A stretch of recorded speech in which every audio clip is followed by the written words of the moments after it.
People sleep on him because they think, like, people just make these judgments. Like, people, they're like, he just, like, his language choices is so ridiculous, and how he talks to people, there's nothing to him. Like, they start going in on his character and stuff. It's like, you don't know this dude, bro. Like, Tyler a genius. Like, Tyler really he's Tyler the Creator. Like, you know what I'm saying? You kind of felt like people did that to you too at first. Welcome to Sounds Like Candy. I'm Christos. And I'm Big Dipper. And today, we're reviewing Mac Miller's Good A.M. Good A.M. is the first major label debut album by Pittsburgh rapper Mac Miller. Miller's previous work, like Delusional Thomas, Faces, and his sophomore album, Watching Movies with the Sound Off, followed a drug-influenced, introspective, dark style that allowed him to explore several subjects and aspects of human life, such as religion, relationships, addiction, and life itself. His major label debut, however, is expected to have a different approach, partly due to the fact that he quit drug abuse shortly after the release of his 2014 mixtape, Faces. Mac Miller, when he first got big, just represented everything that turned me off from rap. I mean, he was just like an icon for the douchebag of the lazy guy who's still living in his mom's basement smoking pot but still getting by with way more money than people who are working hard. Or like the jock that just only likes popular rap music but then finds Mac Miller and thinks he's the best person ever. Yeah, and it always seemed like the shittiest people like to do.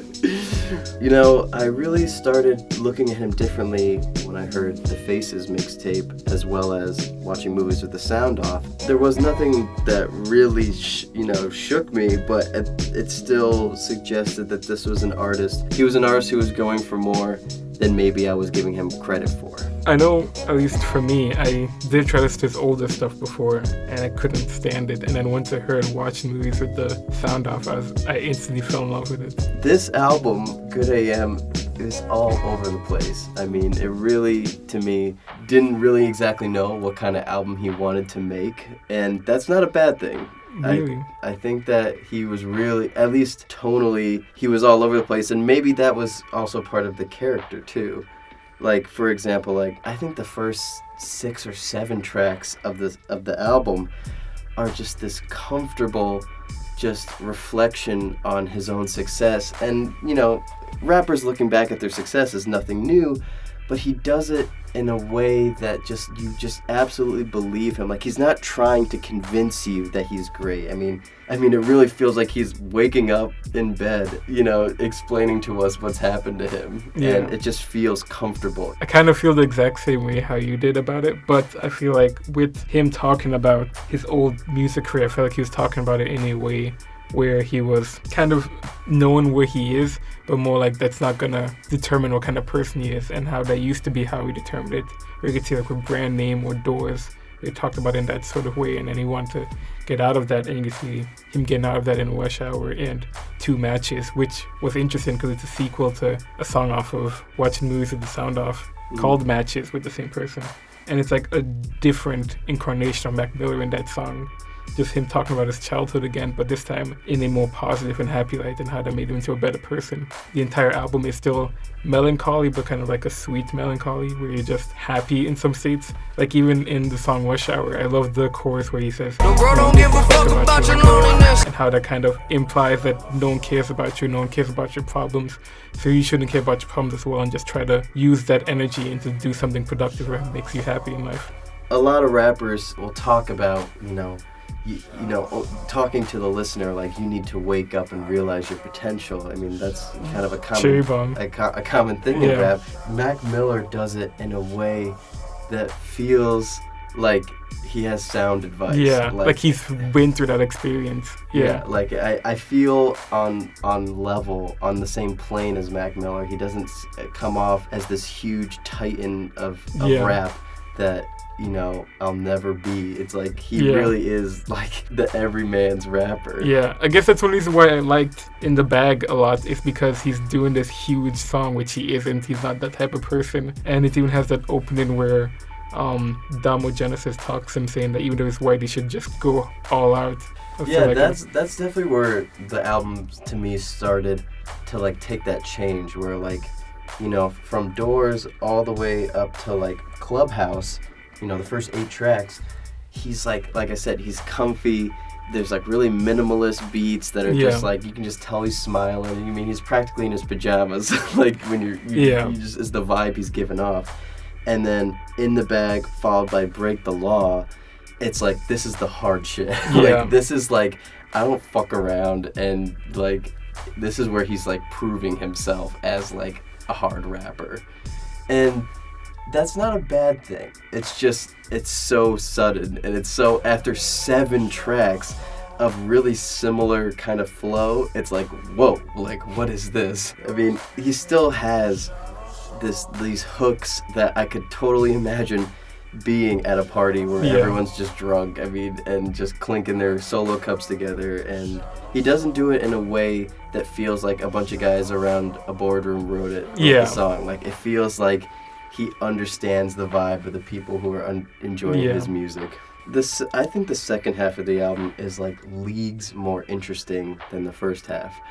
I mean, the first half is great. I love some of the cuts on there, like 100 Grandkids or Rush Hour or even Weekend.